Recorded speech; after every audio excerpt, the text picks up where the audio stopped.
What's up, family? My guests today have been referred to as Power Couple by CNN, honored by receiving the Queen Elizabeth II Diamond Jubilee medals, and many more recognition for their work at uplifting people of African descent.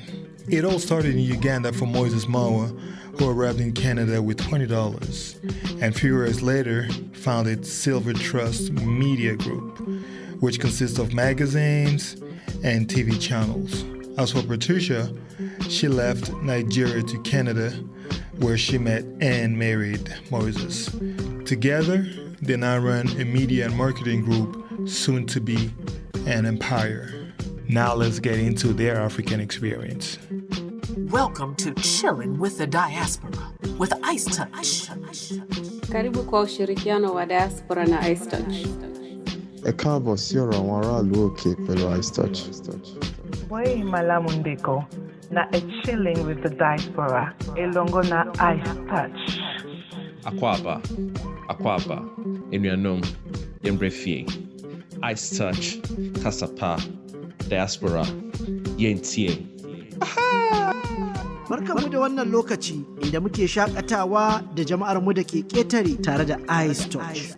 Malam Chilling with the Diaspora, Lonely Ice Touch. Ndị be anyị ekele m unu. Ndị nọ na obodo Igbo, ana m ekele m unu. Aha m bụ Ice Touch. San Banani, Sianamukela with Chilling with the Diaspora with Ice Touch.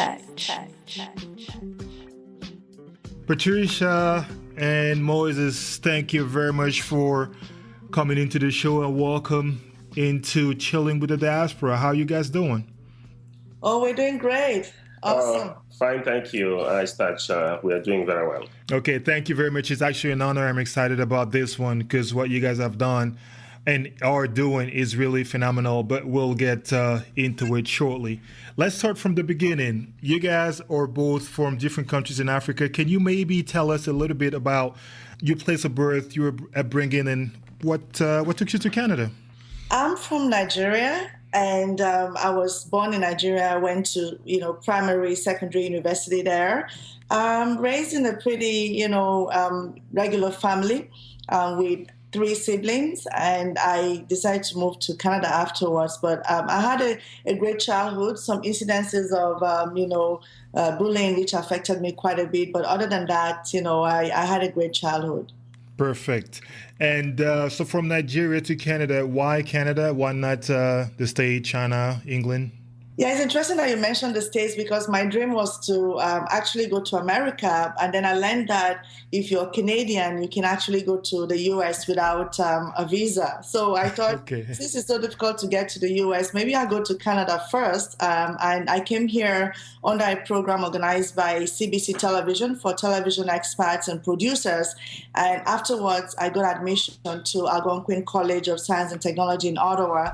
And while here, my plan was to actually go back to Nigeria eventually because I wasn't really keen on staying anymore at some point, but because I was lonely and some things were not quite the way I thought they would be. Right. But then I met my husband, Moses, and the rest is history, as I say.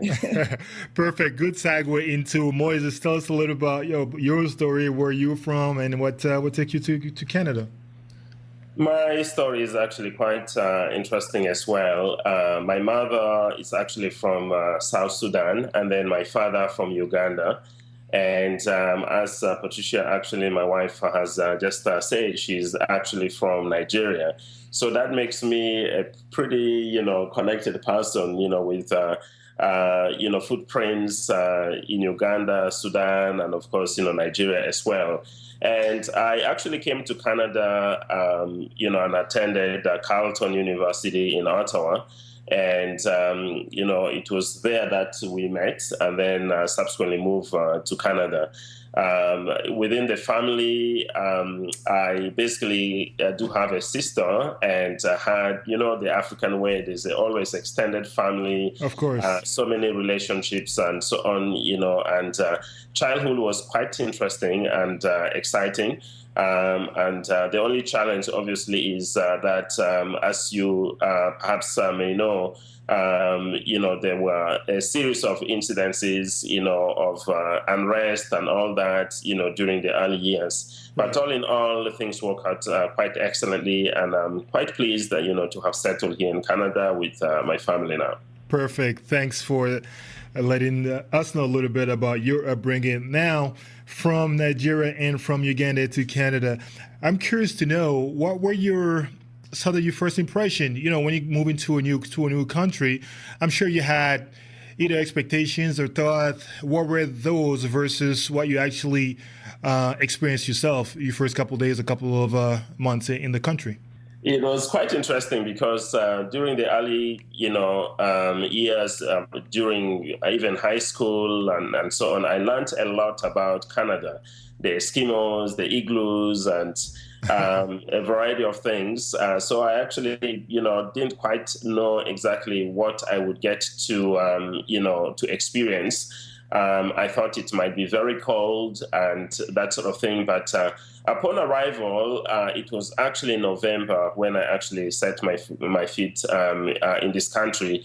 It was bright and it looked very beautiful from the airport, but when I stepped outside, I realized that it was so cold, and that turned out to be an excellent combination of experience, because it was bright and beautiful, but at the same time cold. The other thing that, of course, upon arrival that I got to experience was really, looking at newspapers and magazines and television and so on. I all of a sudden realized that the images that were presented of people of African descent was for the most part very negative. Right.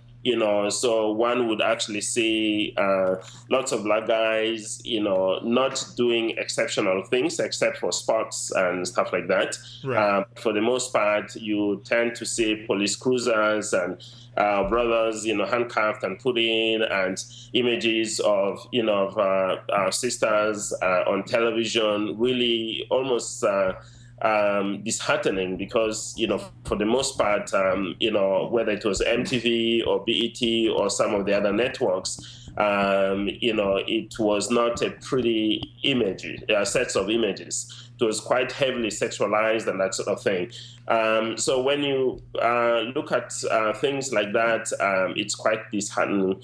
But for me, it was actually, in a sense, good, because that's what helped to formulate my thinking and what I needed to do in this country, and that is to get into the media and to present very positive images of people of African descent. So that's really a little bit of my early sort of experience, which led me to what I am presently doing. Perfect. Just a quick one, Moses. Where in Uganda did you come from? Was it Kampala or some other place? I did live in Kampala, which is actually the capital city, but the home place is a small town actually called Adjumani, and the language spoken there is Madi. But obviously, I had the opportunity to live in different parts of the country as well. And then on my mother's side, there's a town which is actually in the southern part of the country, near the border of Uganda and the Congo, and of course, the Sudan itself. So it's actually called Yei. Perfect. Thanks for that. What about you, Patricia? So, again, whereabouts? Was it Lagos, or was it? I know Nigeria is a continent on its own, but whereabouts were you, and what were your experiences first couple of days, first couple of weeks in Canada? Yes. Yeah. So I actually, before I came to Canada, I lived in a city called Lagos, which is the most populous city in Africa. And I'm from a little town called Boki, which is in the eastern part of Nigeria, in a state called Cross River State. Okay. So we actually have a boundary with Cameroon, and we're in the eastern part of the country. It's a very peaceful riverine, place, and it's beautiful. We have a lot of seafood. And then eventually I came to work in Lagos. Now, I actually came from Nigeria, from Lagos to Canada. Before I came here, I was a TV producer already in Nigeria, and I was hosting a daily talk show. So when I came, I was actually coming here to do a training. But at the time, I was in between careers. I just left the TV station where I hosted a daily talk show. I now had my own show. So, I was very open. I'm like, if things are okay here, I'll probably stay or go to the U.S. But my end point was to go to the U.S. That was my dream. So when I came, it was, I was in shock because some of the things that I expected were not the way they were. First of all, I didn't think of the whole immigration thing, right. When I was coming, and that was a surprise. And then when I got admission, I was going to school and working as well, and it was a struggle. It was really tough. And then the other thing that really affected me was that I had never really traveled like that. And left my family for such a long time, so I was very homesick, and I think that's how Moses actually got me, because I was very lonely. We're taking notes. We're taking notes So of the tricks. When he came along, I was like, "Oh my God, I have a friend," Right. But it was very lonely. I remember, sometimes I used to come to my room and I would cry because nobody would call me, right. And I lived in this bachelor's apartment, and it was just one room. I felt so sad because I didn't have too many people. I did have a family that I lived with for some time, but as soon as I moved out and I was on my own, it was a bit tough.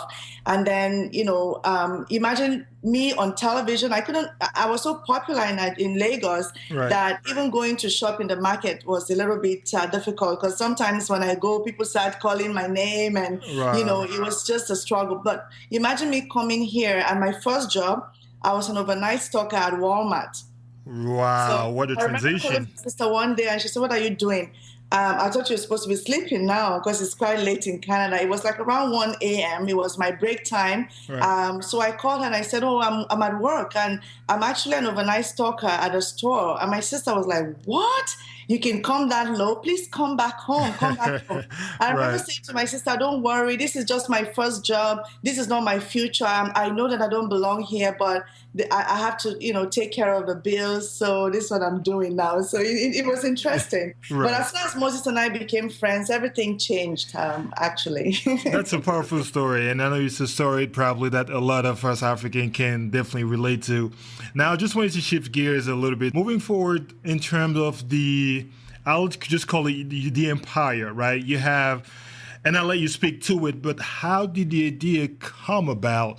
I know, Moses, you mentioned that you studied in publishing, entertainment, media a little bit, but how did this idea come about? The opportunity you saw, the challenge, and the name?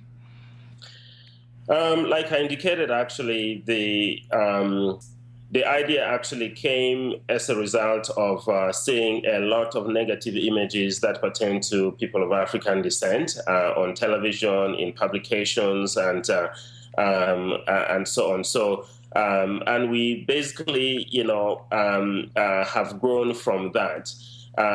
The way it actually started off is that I went to Carleton University, and I subsequently got a Bachelor of Arts degree in film studies. Okay. And, while there, I actually started a company, SilverTrustMedia, or SilverTrust Communications.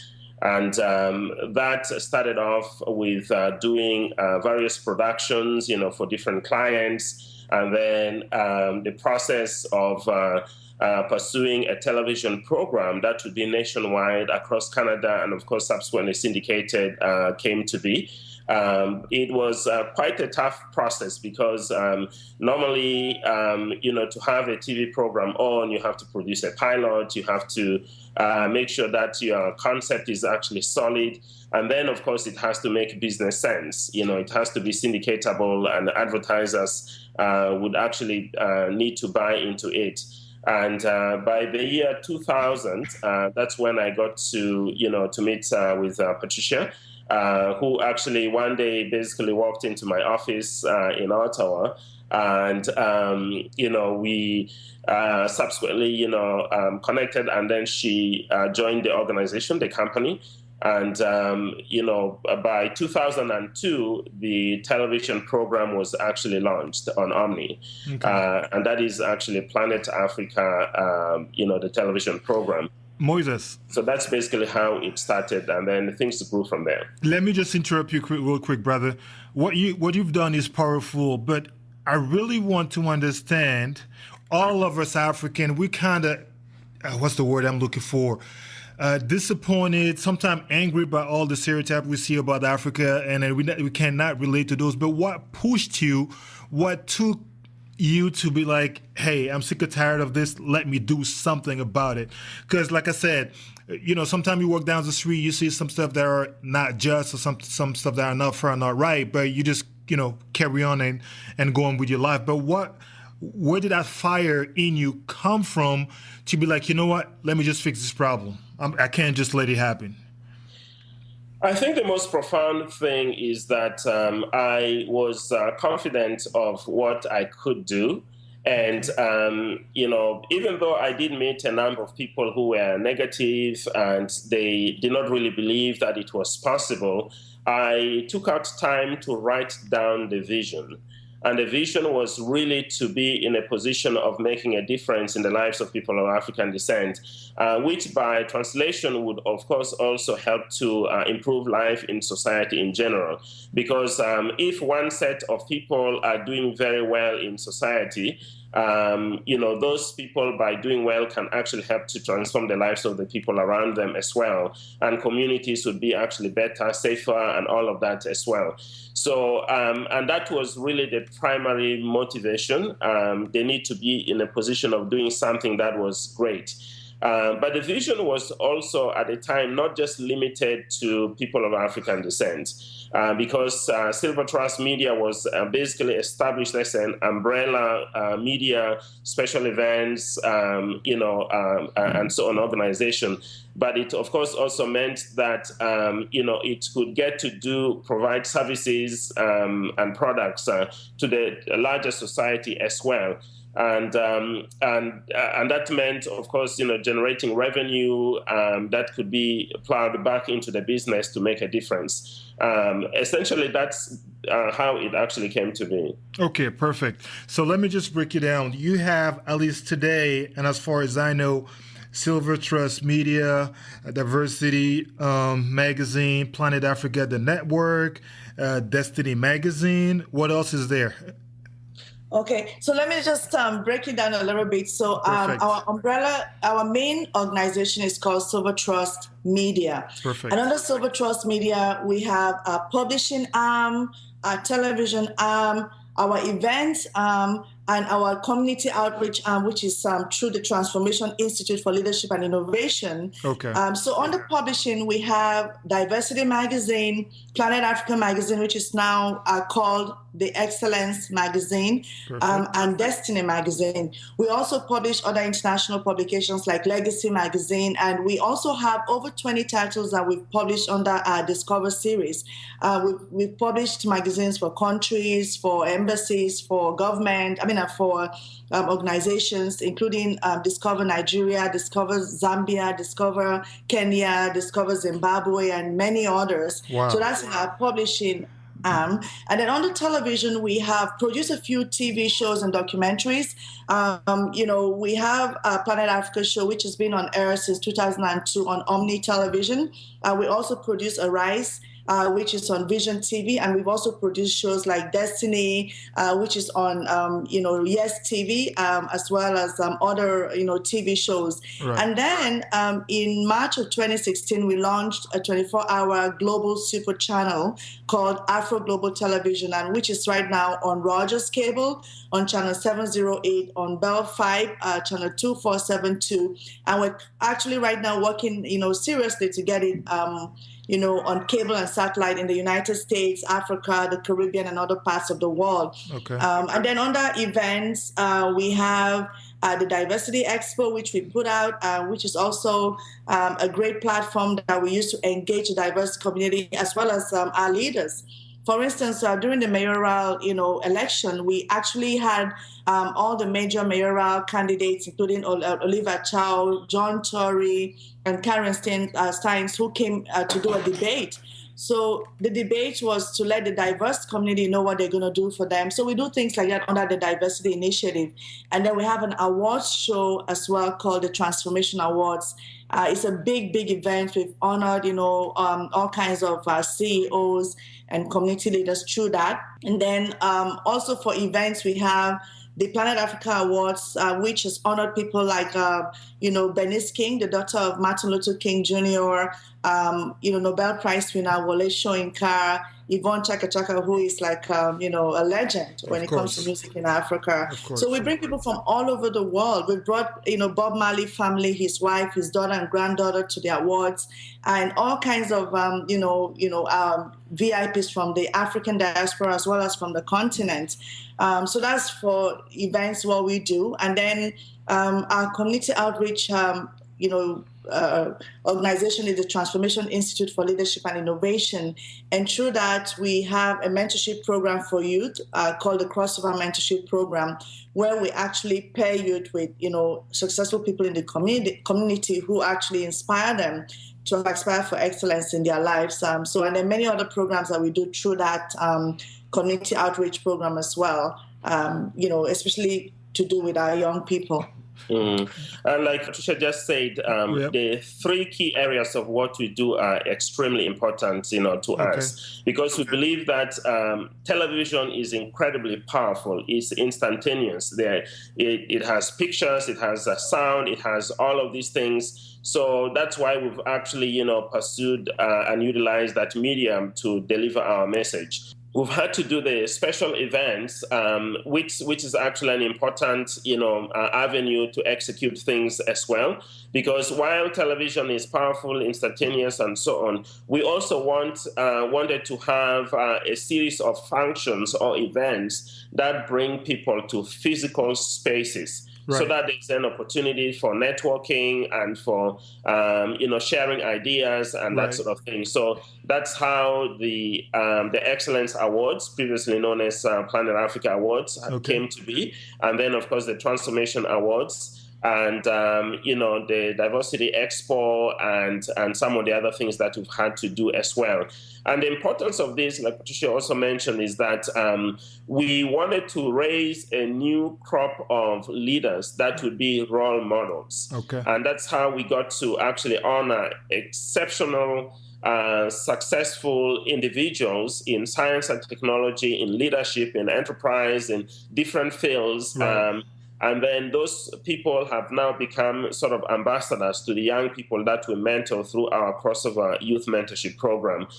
So these things have actually proved to be, quite, awesome.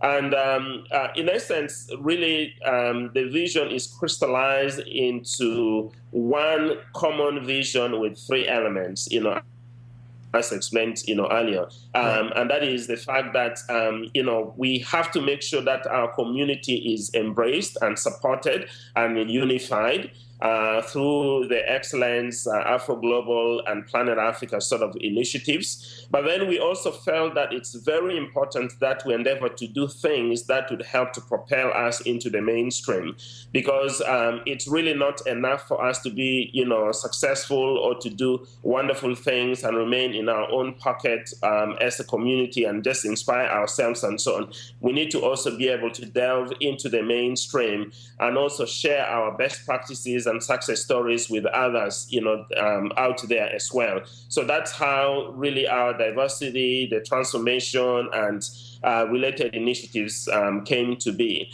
But the third area, which really is also very important to us, is the whole aspect of faith. People of African descent are generally spiritual people. And for us, the platform that we got to launch to advance things that are, faith-driven is actually our Destiny brand. And that's how we got to put out Destiny Magazine, which is essentially a kingdom lifestyle or Christian sort of publication And at the same time, we just, even though our background is Christian, our family, that's what we actually, practice when it comes to our faith. At the same time, we recognize that people of African background are very diverse in terms of what their backgrounds and faith and that sort of thing. So our principles, actually faith-driven principles, inform us to be able to embrace and engage all people of African descent, regardless of their, spiritual practices and that sort of thing. Right. But then at the same time, within the sort of, kingdom lifestyle or Christian sort of, platform, we're able to very fruitfully, deliver things and do things that are actually embraced even by the wider society, including people who are outside of our community. Okay, there has been so many fantastic things you guys said for the past couple minutes. First of all, I'm mind blown. So congratulations for all of this. Now, I have so many questions. Let's just step back a little bit. If I am an African in Europe, an African in Latin America, anywhere in the world, and I try and replicate your success, or maybe, piggyback or learn from your success, but every single time I want to create a company or make a movement, the first thing that comes back to my face is making money in the African community doesn't make sense. Financially, it makes zero sense. What would you tell me? I think, first of all, I think the most important thing that we each have to ask ourselves is, what is my purpose?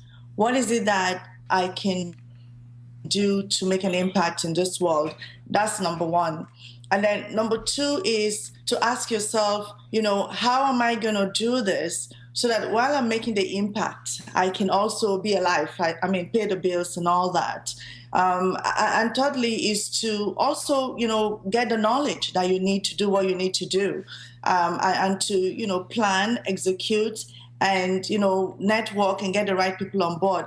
I know we ask ourselves this question every day. Because, doing business in the community is not an easy thing. But I would like to say that by the grace of God, since, Moses and I got married in 2002, actually a week after our wedding, I was fired because my dad was in town and we're taking him to the airport to travel back to Nigeria. And I arrived late at work. Due to this, I had actually called my boss to say I'll be late, but regardless of the fact that I informed her that I'm taking my dad to the airport and I'll be late, when I arrived at the office, she told me, "You're fired." In fact, she didn't let me get in. Wow. I remember sitting down on the staircase and going, I just got married last week. My boss was at my wedding. In fact, she even wore the African outfit. She's a white Canadian, but she wore the African outfit that, we had some sort of a uniform for the wedding. Yep. And I'm like, she knew I got married and I explained and she still fired me. So I sat on the staircase and I was asking myself, what am I going to do now? That's crazy. Crazy. And Moses was running a business, that was still not making too much money at the time. Right. So when I was sitting there and thinking, before I could call Moses to come and pick me up, because he dropped me off at work, I said, you know what? Maybe I should give my energy to this business that Moses is doing. And when he came to pick me up, we had a conversation going back home. And I said, you know what? Let me join you in doing the business. Let's see how it goes. And, we started to do the business. And I would say to the glory of God that since 2002, both of us have done this business full time. Like, we haven't done something else. And, we have just been doing it. I think persistence is very important. Having faith in God. And once you also know the purpose, I think the purpose drives you. Every time when things become tough, we go back and ask ourselves, why are we doing this? Yep. And that helps us, to keep doing it. And of course, strategy. You have to strategize. Right. You just can't do things blindly. And I think that's why a lot of, initiatives in our community fail. We don't do the research. We don't, go and get the knowledge that we need, the training that we need, and all that kind of stuff. Yeah. We don't want to do all that. We just think that things will just happen. But I think we did our homework, and we also, got the necessary skills that we needed. And, we've been persistent, and also we've kind of, tried many things. People say you do so many things, but if you look at what we do, yep. Everything helps everything. Yeah, I wanted to add to that. Sorry, but it sounds like not only persistence and all the other attributes you mentioned, but positivity too, right? Because you were able to turn a negative situation where you got let go a couple days after your wedding to something positive, right? And I think that's definitely key, at least from my experience in our community, where I would want to hear about your side, but from our perspective, we are not as positive as we should be, right? So in your instance, for example, somebody could, you got married and then you got let go. Somebody could turn to, man, let me just leave this country. Oh, man, this is just some BS. I can't stand this. But you turn that negativity into something positive. And then, like you said earlier, the rest is history. So I want to commend you and congratulate you guys for that, for sure. Thank you. And I want to tell anyone out there who's doing anything, I know sometimes it's hard, but don't give up. Give it your best and try other options. And, before you give up, just know that, just try all other options and give it your best so that even if it doesn't work out, you know that you gave it everything that you have. For instance, in 2008, when the recession hit, things were not working in our company because nobody wanted to advertise. Things were hard everywhere. And we had to sit down again, Moses and I, and we said, what do we do? Should we end it? And there was an unanimous no. So we thought, what do we do? And that's when we came up with the Discover series. We asked ourselves, who has money right now? Who has a budget? Who can spend?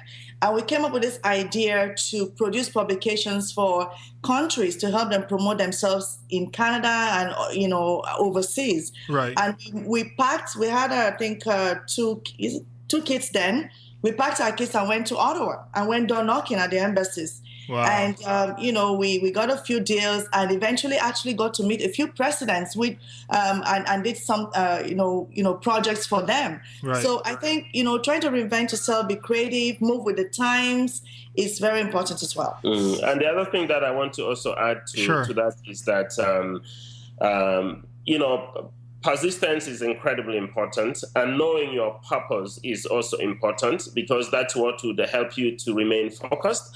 An incredibly significant element of what is necessary to make things work is excellence. Right. Because I believe that excellence is the vehicle that leads to transformation. Because if you do things, if you're not, executing with a spirit of excellence, with great quality and so on, it's very difficult to have the appropriate following, or recognition. And even when you have clients, it's hard to get, return clients, which becomes, a problem. Yeah. And like you also quite successfully, pointed out, adversity is also really like an egg. Once that egg has matured and it hatches, you get out something that can actually grow and become something that's very special. Okay. The story that Patricia shared in regards to how she left her place of work and then joined the company full time, that very much helped, and not many people actually are fans of, couples, perhaps even working together and all of that. Yep. But for us, it was actually a truly awesome thing. And there's a spiritual imperative to that, actually. Biblically speaking, there's a saying that one will chase perhaps 1,000, yep, but two will chase 10,000. So, the fact that you are two, becomes, to the power of 10, so to speak, multiplied multiple folds. Yep. And that has actually been very helpful because when I basically started out and established the company and this and that, it might not have been quite possible for me to be where I am had it not been because of, the fact that she actually joined me and we teamed up to get to do what we have achieved so far. Right. And the other thing that's also very important is that our vision is not just about, people of African descent, essentially, Africans from the continent who came as immigrants in recent times. Okay. The vision is, from even the two brands that we have actually nurtured in recent years, is that when you look at Planet Africa, it is really the entire planet, as long as you are a person of African descent or somehow connected to Africa one way or the other. Okay. That has been extremely important for us. And the second thing that is actually, very relevant as well is when we take a look at the Afro Global, initiative, is the name is Afro Global Television for the channel. And that really means that if you are Afro-American, Afro-Canadian, Afro-Brazilian, Afro-Caribbean, you are a part of that global African family. And that is how we have actually put forward our organization. And many times, in fact, you go to any of our red carpet gala events and you see people from Trinidad, from Jamaica, from Brazil, from the US, from different parts of the world, all connecting themselves, as one to this great, global sort of family. And that's, I think, one of the most profound things that we've been able to cultivate. And then with the advent of the internet and so on, online operations have become a very significant part of what we're endeavoring to do as well. Through social media, through, major platforms like YouTube and Vimeo and so on, we intend to do so much more. And we also desire to do things that are really, of long shelf value, including actually, film and so on. So that these are some of the most important things that we've actually gone into. And, by the grace of God, we'll actually keep going forward. Wow. Again, this is really great. A lot of inspiration really for me. I just want to come back to the point you guys made as Patricia was basically describing and laying out you guys, what I call empire, all the different companies and magazines, etc. You talked about excellence, you talked about strategy, and you talk about vision. How are you guys able to stay on top of all of these branches, really? Because as you mentioned, Moses, you want to be excellent. As you mentioned, Patricia, you want to strategize. But isn't that a lot? Like, what kind of mechanism do you have to be on top? If somebody was, to learn from you guys, how is it possible? I know it sounds like a lot, but as I said, everything is connected to everything. If you look at our vision critically, it's all connected to the media platforms, and the events are a way to celebrate, and the events, most of them happen once a year. But I want to also mention that we have an incredible team that believe in the vision, and people who see this vision as something that is important for the future of our children, even for the future of this country and the world. So they give their best to the vision, and also because we're two of us, it actually kind of helps to over things. And I must say that everything, one of our managers at Omni Television said that our organization is like a well-oiled machine. And I must say that God has kind of given us grace to, do all that we do excellently. Okay.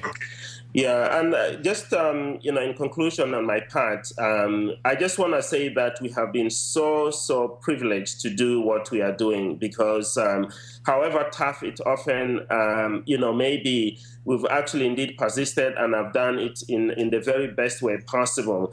And when I look back, the kinds of people who have come to our annual gala event, it is absolutely phenomenal. Like Patricia mentioned earlier, from Yvonne Chaka Chaka in South Africa to Wole Soyinka, Nigeria, and Bob Marley's family, the wife and daughter and granddaughter coming to our events or functions. And then, of course, in recent times, we've also had two significant representatives of legendary families, including, of course, Dr. Bernice King, the daughter of Martin Luther King, Jr. She came to our gala actually in 2013.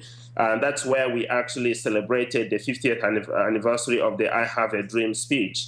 And of course, we've also had the son of the legendary Marcus Garvey, Dr. Julius Garvey, coming to attend the gala as well. So all these things put together, essentially based on what Patricia mentioned as well, it's quite phenomenal in the sense that, the events also provide content for the TV channel. The events also provide amazing, content for the publications. And then, of course, the publications and the TV channel promotes the events. So everything is connected. So that's why we have 4 areas of operation, So like you mentioned, previously, strategic planning is important. Excellence is the vehicle or the currency of the transformation that we are actually, seeing happening. And then, commitment to the vision and all of that with persistence and so on is very important. So we are quite grateful, in regards to what has transpired so far, and we're looking forward to even a brighter future. Okay, perfect. Thanks for this, Moses. The next question I have in mind really is, everything looks so perfect, so just like a dream come true from your perspective. Just to keep it a little bit human, can you tell us a little bit about your failures or areas where it didn't work out the way you planned it? I would say perhaps there are a couple of, key things that are incredibly important in the pursuit of, your dream. And in our case, one of the most significant challenges has been, capital. You want to do something at a certain level, the financial resources are rather limited. And for us, it's not like, you have money that has been passed on to you from generation to generation or anything like that. When I actually arrived in Canada, I just had $20 in my pocket. Wow. But of course, through relationships and all of that, and I was also quite, happy to get, a student venture loan from Royal Bank of Canada that actually helped. At $3,000 actually at the time. Right. So that is, I guess, capital or financial aspects. That's one of the main challenges that gets to happen. The second one that's also very important, in the scheme of things, is really the spirit of unity and support. It is there.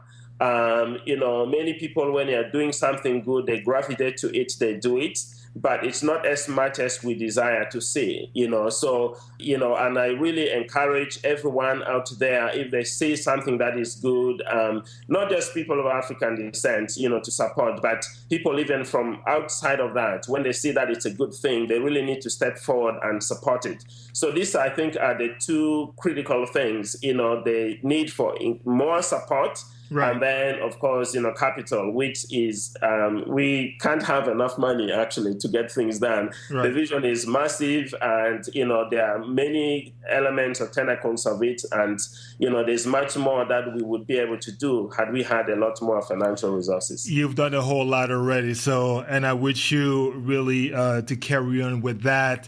Talking about the future, what is the future for your group, for your empire now? I know you touched on the channel that's available in Canada, and you're working on making it available in the entire world. Can you touch on that a little bit more, and maybe the major project you have in the pipe? One of the biggest things that we've decided actually to do is first to make sure that the channel is available around the globe. So across Africa, for example, we're hoping to have it on, satellite and cable platforms like DSTV, like Star Times, and others. And then in the Caribbean, we have major platforms like Flow, etc. In the US, obviously, Comcast, Direct TV, and so many others. So we want to make sure that the channel is actually available truly worldwide as a global super channel that advances the aspirations of people of African descent. But the other thing that we've also decided to do is to have our own online platform. And that is actually very important. More updates will be available through our website. That's afroglobaltelevision.com. Right. And, some, links should be also available through SilverTrustMedia.com. So essentially we want to be able to do streaming of content and VOD and that sort of thing as well, which we believe would be incredibly important in enabling people to actually access great content that's truly uplifting in regards to people of African descent. And lastly, we also want to be able to do biopics, major films, and documentaries and that sort of thing as well. Okay, perfect. And I will have all the links for all these resources on the show notes, so no worries about that. All that will be documented correctly. Now, in terms of closing notes, I do want to thank you for this inspirational and powerful conversation. Really, there's a lot for us to learn from you guys, and we'll be following you and supporting you. The last piece that I would ask for Patricia and Moses, you guys to do is say a what's up, say a bye-bye, say a thank you to our community in your local language. So you mentioned you're from a small, I guess, area in Uganda, and same for you, Patricia. Just in your local language, say what's up to our audience. I would say in Swahili, asante sana, and in the Madi language, anjo oposi, and of course in the Kakwa or Bari language, tinate. Perfect. Okay, since you said in a few languages, I'll do the same. Wow. I'll say in Igbo, Imela. I'll say in Yoruba, Eshegon. I'll say in Boki language, Asama. Thank you very much, guys. Appreciate it. This was fantastic. Thanks again for your time. Good luck for your future, and we'll be right with you and supporting you. Thanks a lot. Thank you so much. And we hope to have your own show one day, perhaps transform into a TV program on our channel, you know. Thank you very much. We'll work on that. If you like this episode, simply head over to the website chillingwiththediaspora.com and sign up to the email list for more about achieving success as an African in the diaspora. Oh, of course, share this with someone who might benefit from it. That's a wrap. Till next time.